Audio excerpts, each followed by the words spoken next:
오늘은 이 강물로 모든 것이 살 것이며 라는 제목으로 말씀을 전하도록 하겠습니다.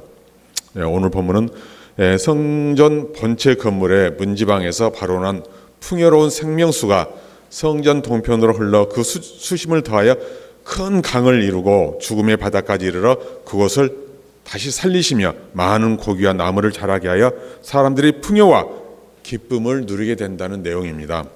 에스겔서에서 마른 뼈 소생 환상과 더불어 가장 잘 알려진 생동감 넘치고 희망찬 환상입니다.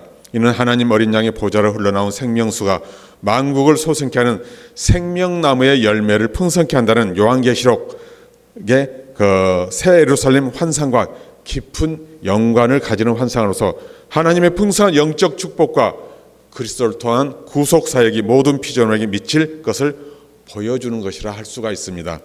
본문에 의하면 에스겔은 성전 문지방 밑에서 흘러나온 물이 동쪽으로 흐르다가 제단 남쪽으로 계속해서 흘러내리는 것을 봅니다. 그리고 바깥쪽 북문을 통하여 밖으로 나가 동문에 이르렀을 때 그 동문 우편에서 물이 스며 나오는 것을 보았는데 그 물은 점점 불어나 강을 이룹니다.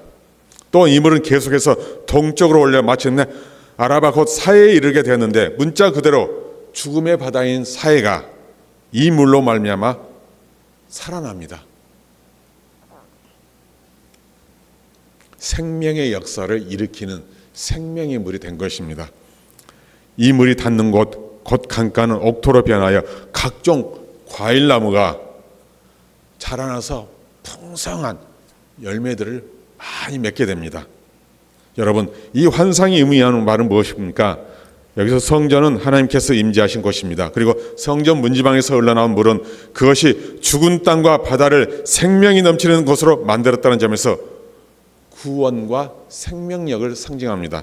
결국 성전 문지방에서 흘러나온 물이 죽은 바다를 살리고 만물을 소생케 하였다는 것은 하나님께서 생명과 구원의 근원이 되신다는 것을 우리에게 알려줍니다. 성전 문지방에서 물이 흘러나와 그 광야와 사해를 적시기까지 그 광야와 바다는 죽음의 땅이었습니다. 그런데 생명의 주 창조해 주신 하나님께서 은혜를 베푸시면 아무리 사해와도 같은 아무런 희망도 없이 살았으나 죽은 자처럼 살아가는 인생도 새 생명의 역사, 풍성한 그 생명의 역사가 열매가 맺어지게 된다는 것, 이것을 우리에게 알려주는 것입니다. 에스겔은 이처럼 놀라운 일을 환상으로 보았습니다. 그리고 그 환상은 예수 그리스도를 통해서 현실로 일어납니다. 하나님께서는 제단에서 드려지는 속죄 제사와 화목 제사를 기쁘게 여기셔서 죽은 땅과 바다를 살리기 위하여 생명의 물을 내사 새 생명의 역사를 일으키셨습니다. 그렇다면 여기서 제단은 무엇을 상징하는 것입니까?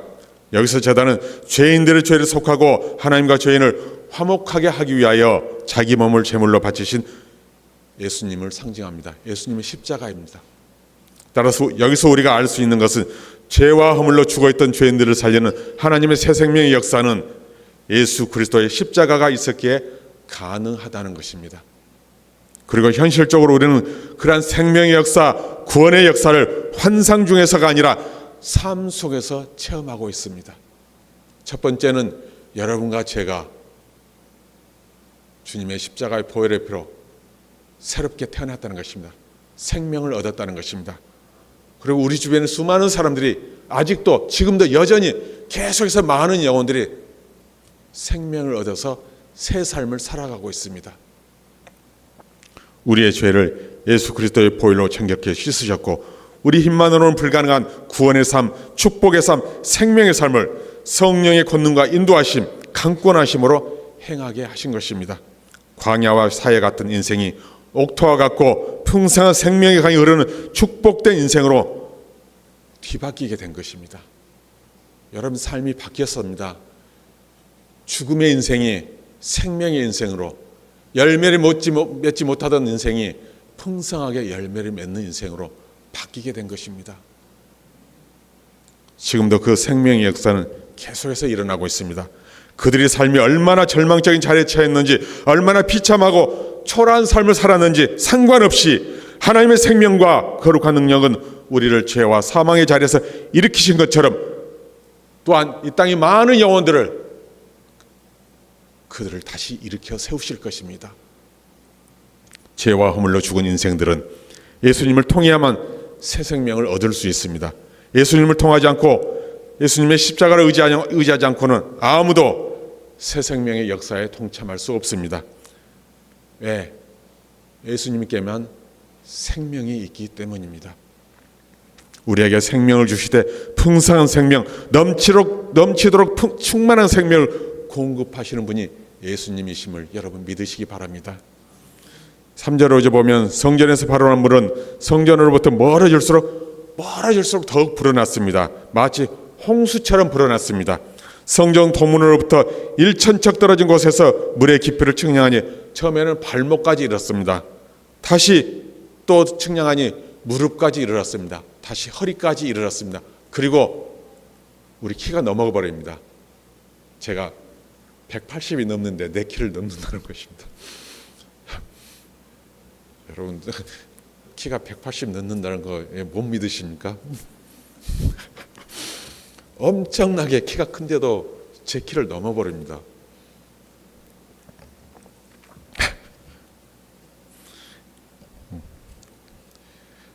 사람이 건너지 못할 정도로 물이 풍성하게 채워져 버렸습니다. 이는 성전에서 발원한 물이 얼마나 풍성하였는지 잘 보여주는 것입니다. 하나님께서 죽은 땅과 바다를 위해서 행하시는 생명의 역사가 풍성하여 다함이 없다는 사실을 나타냅니다. 그런데 여기서 주목할 것, 성전에서 발원한 물은 성전으로부터 멀리 떨어질수록 풍성해졌다는 것입니다. 일반적으로 큰 강도 보면 그 발원지에 가보면 참으로 보잘것없습니다. 작은 샘물이 큰 강의 발원지가 되는 경우가 많습니다. 영산강의 발원지는 저 담양의 가막골에 있는 용소가 발원지로 알려져 있습니다. 최근에는 그 담양과 장성 사이에 있는 그 어떤 계곡이 발원지다 그런 그 의견도 있지만은 어쨌든 지금까지는 담양에 있는 용소가 영산강의 발원지입니다. 그렇게 알려져 있습니다. 아주 작은 샘물 같은 옹달샘이 흘러나와서 영산강을 이루는 것입니다.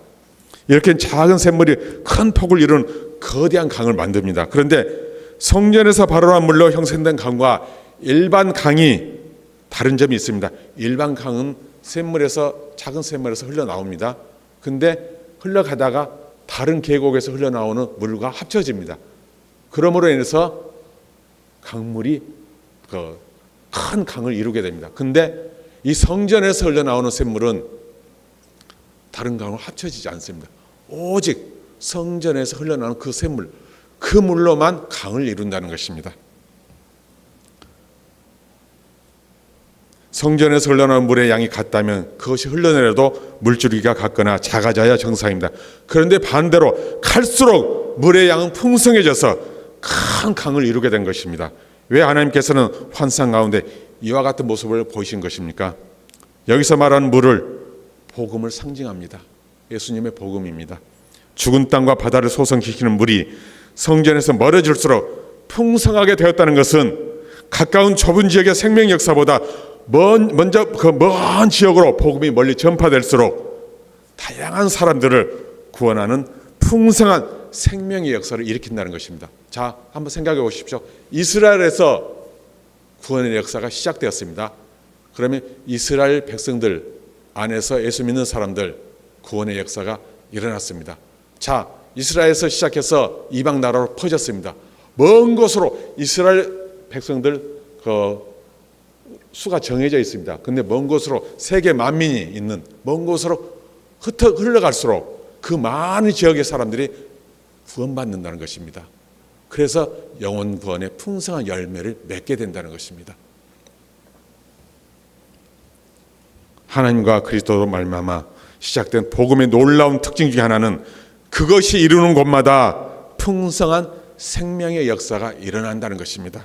이러한 복음의 생명수는 흘러 먼 것을 이룰수록 풍성한 생명의 열매를 입은 자들을 많이 만들어냅니다.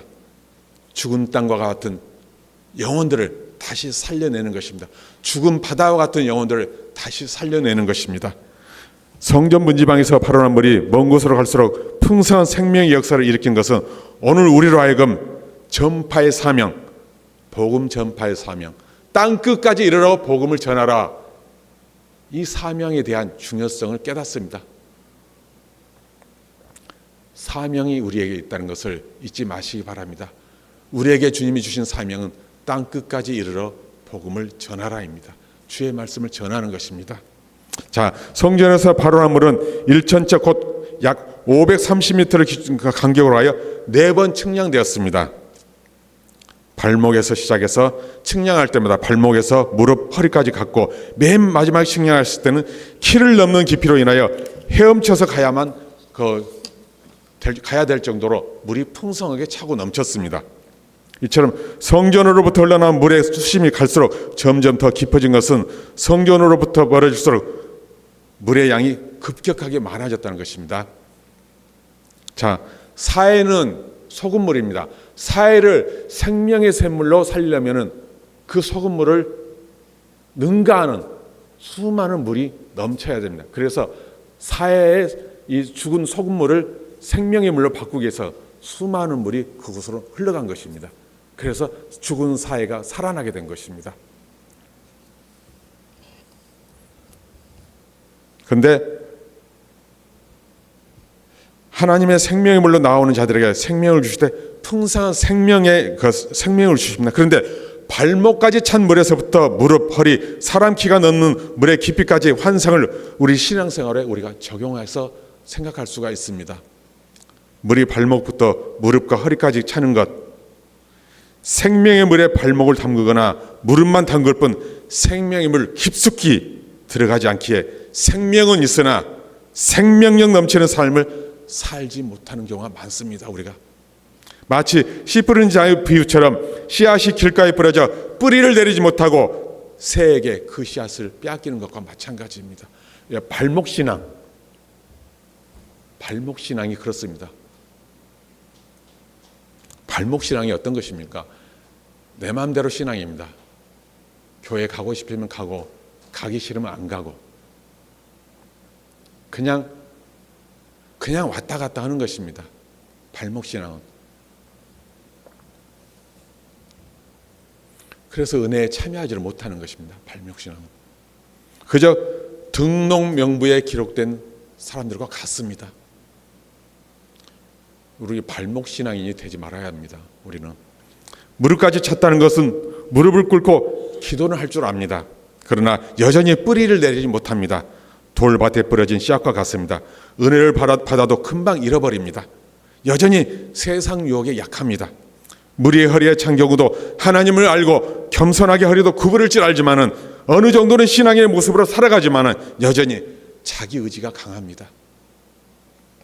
발목신앙, 무릎신앙, 허리신앙을 가진 사람들은 예수 그리스도를 믿음으로 말미암아 그 안에서 나오는 생명수로 생명을 얻기는 하되 풍성한 생명을 누리지는 못합니다.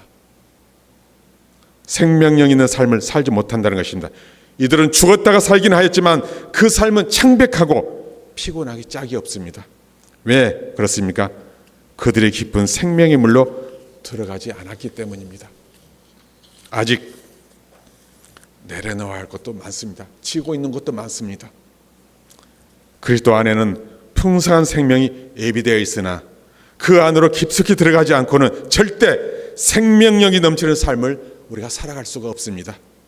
그저 주일에 교회에 나와서 말씀 듣고 약간의 자극을 받고 신앙을 고백합니다. 주여, 다시 새롭게 마음 단단히 먹습니다.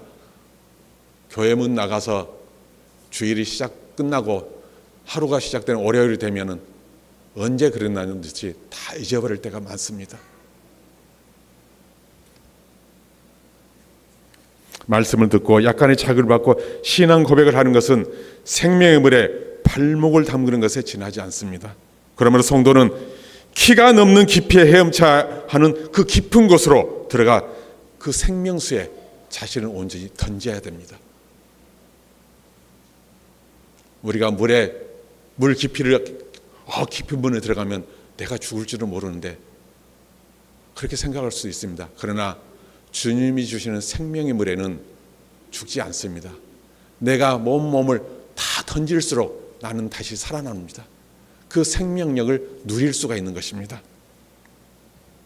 성령의 인도함과 다스림을 받아 성령의 사람으로, 말씀의 다스림을 받는 사람으로 살아가야 합니다. 은혜의 바다, 말씀의 바다, 성령의 충만함에 자신을 맡길 때 깊고 풍성한 생명력 넘치는 신앙생활을 우리가 누릴 수가 있게 되는 것입니다. 우리가 진정 생명력 넘치는 삶을 살기를 원한다면 우리의 삶 전체를 예수님께 맡기고 예수님을 중심으로 살고 예수님의 말씀에 온전히 순종하는 삶을 살아야 합니다. 이 삶이 바로 깊은 생명의 물로 들어가는 비결입니다. 여러분, 우리는 예수 그리스도를 믿고 그저 생명을 얻은 것으로 만족해서는 안 됩니다. 나 예수님을 구주로 영접했어, 나 구원받았어, 이것으로 만족해서는 안 된다는 것입니다. 언제 생명의 물이 말라 없어질지 모르는 불안하고 아슬아슬한 삶, 그러한 삶, 메말라가는 삶, 기껏 식물이 생명을 유지하는 초라한 삶을 살아서는 안 된다는 것입니다. 하나님께서는 그러한 삶을 살라고 예수님을 우리 가운데 보내주시지 않으셨습니다. 우리는 그리스도 안에 있는 깊은 생명의 물로 들어가므로 풍성한 생명을 누리며 그로 말미암는 풍성한 생명의 결실을 맺는 삶, 역동적이고 생기 넘치는 삶을 살라고 하나님의 예수님을 우리에게 보내신 것입니다. 성전에서 발효한 생명의 물로 말미암아 나타난 그 결과가 어떻습니까? 6절 12절 보시면, 7절을 보면 강 좌우편에 나무가 심이 많았다고 했습니다. 또 10절을 보면 엔게디와 에네글람이라는 두 지명이 나오는데 이 두 지명은 사해와 서편 중간에 그 북단에 위치한 오아시스 지역입니다. 이러한 두 지역이 암시하는 것처럼 예루살렘에서 사해로 이어지는 저지대는 온통 사막지대로서 나무가 살아갈 수가 없습니다. 열매를 맺을 수가 없습니다. 그런데 바로 그러한 사막지대를 성전에서 발원한 그 강물이 흐르면서 그 강가에 나무들이 무성하게 자라게 됩니다. 그리고 열매를 풍성하게 맺게 됩니다. 12절 보시면 이 나무들은 각종 아름다운 열매를 끊이지 않고 맺었습니다. 물이 풍부한 곳에는 반드시 나무들이 자라게 되어 있습니다. 또한 그러한 나무들은 아름답고 튼실한 열매를 맺게 되어 있습니다. 물이 풍부한 곳에 심겨진 나무는 그 잎이 시들지 않고 아름다운 열매들을 끊임없이 맺습니다. 이처럼 강가에 심겨진 나무들의 잎이 푸르고 열매를 끊이지 않고 맺었다는 사실은 우리에게 아주 중요한 의미를 가져다 줍니다. 그것은 바로 예수님으로 말미암아 하나님의 생명수 강가에 심겨진 성도들은 반드시 잎이 푸른 나무와 같이 생명력 있는 삶을 사는 데 가운데 아름다운 열매를 끊임없이 맺어야 한다는 것입니다. 우리가 하나님의 생명 강가에 심겨진 존재들이라면 열매를 맺을 수밖에 없습니다. 만일 우리가 아름다운 열매를 맺지 못한다면 우리의 삶의 바탕이 그릇된 자리에 놓여 있거나 그 뿌리가 잘못 내려져 있다는 것을 증거합니다. 우리가 맺을 아름다운 열매란 무엇입니까? 생명의 열매입니다. 생명 강가에 심겨진 나무가 생명의 열매를 맺는다는 것은 당연합니다. 생명 강가에 심겨진 나무는 그 뿌리로 생명의 물을 공급받게 그 열매도 생명의 열매를 맺어야 합니다. 그래서 우리를 통해서 복음이 전해져야 한다는 것입니다. 많은 사람들에게 복음이 전해져야 합니다. 그래서 믿지 않은 많은 영혼들이 살아나야 합니다. 이 생명의 열매 그들도 같이 동참해서 열매를 맺어야 합니다. 또한 우리가 맺어야 할 열매, 성령의 열매입니다. 여기서 물은 물은 예수 그리스도를 믿는 성도에게 부어질 성령을 상징한다고도 볼 수가 있기 때문입니다. 그래서 우리는 성령의 열매도 같이 맺어야 합니다. 6절 이하 12절을 보시면 생명수 강물 잔체로 인한 소생의 은혜와 강물의 고기와 강가의 나무로 인한 풍요의 기쁨을 이제 누리고 있습니다. 이것은 하나님의 영광이 성전 동문을 향하여 들어오시고 지성소에 좌정하심으로 이스라엘의 중심이 굳게 서게 되었고 그것을 통해 바른 제사, 온전한 제사가 드려질 수 있게 되었을 뿐 아니라 이스라엘 땅 전체가 축복된 곳, 풍요로운 곳으로 변모하는 역사까지 일어났다는 것을 말해줍니다. 여러분, 하나님이 우리의 삶의 중심에 임재할 때 모든 것이 축복된 삶으로 변화가 됩니다. 하나님께서 우리 삶의 중심에 좌정하시고 우리 삶의 목적이 하나님의 영광을 지향할 때 비로소 우리의 삶은 아름답고 복되며 영광스럽고 은혜로운 삶으로 가꾸어지고 세워지게 됩니다.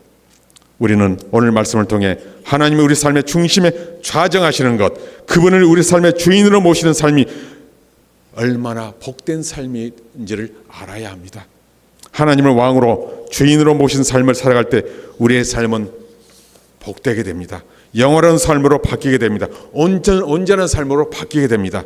황무지와 사막이 옥토가 되고 사해조차도 온갖 고기들이 헤엄치는 풍성한 생명이 넘치는 바다가 되는 역사가 일어났던 것처럼 우리 삶 속에서 그런 역사가 놀랍게 일어나게 될 것입니다. 모든 풍성한 은혜는 우리의 능력이 아니라 하나님으로부터 비롯되기 때문입니다. 죽은 바다를 살리고 강물의 고기를 심히 많게 하여 강가에 자라는 각종 먹을 과실 나무들로 인하여 풍요로움을 누리게 하는 생명수는 바로 하나님의 임재를 상기하는 성전 본체 문지방에서 발원했습니다. 그리고 그 생명수는 물의 깊이를 다하여 큰 강을 이룬 곳마다 생명의 풍요를 이루었습니다. 우리도 역시 생명과 풍요의 복 가운데 살기 위해서는 하나님으로부터 주어지는 풍성한 은혜와 축복을 의지해야 합니다. 예수 안에 거하십시오. 예수님이 우리의 생수가 되십니다. 예수 안에 거하는 사람들이 살아나게 됩니다. 오늘 말씀 풍요로운 생명수 강의 대환상을 제시하는 그 중에 에스겔을 인도하는 천사가 에스겔에게 6절에서 이렇게 말합니다. 내가 이것을 보았느냐 묻습니다. 눈으로만 보고 끝나는 것이 아니라 그 환상에 담겨진 의미를 바로 인식하고 있느냐, 그 뜻을 알고 있느냐 묻는 것입니다. 하나님은 오늘 우리에게 물을 것입니다. 너희가 오늘 말씀을 들었느냐?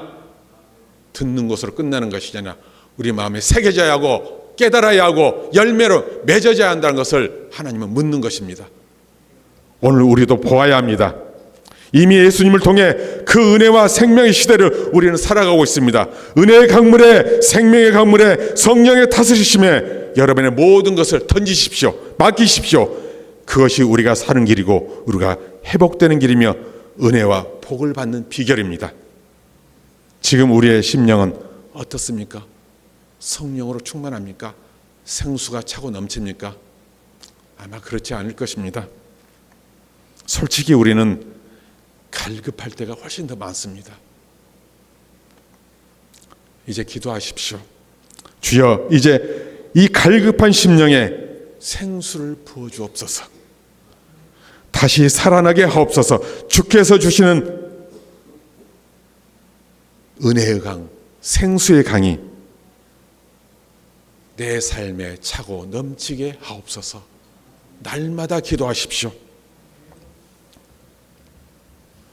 예수 안에서 우리가 그렇게 살아간다면, 그렇게 기도하며 살아간다면 여러분이 살아나게 될 것이고 여러분의 가정도 살아나게 될 것이고 은혜와 생수가 넘쳐서 여러분의 모든 환경이 살아나게 될 것입니다.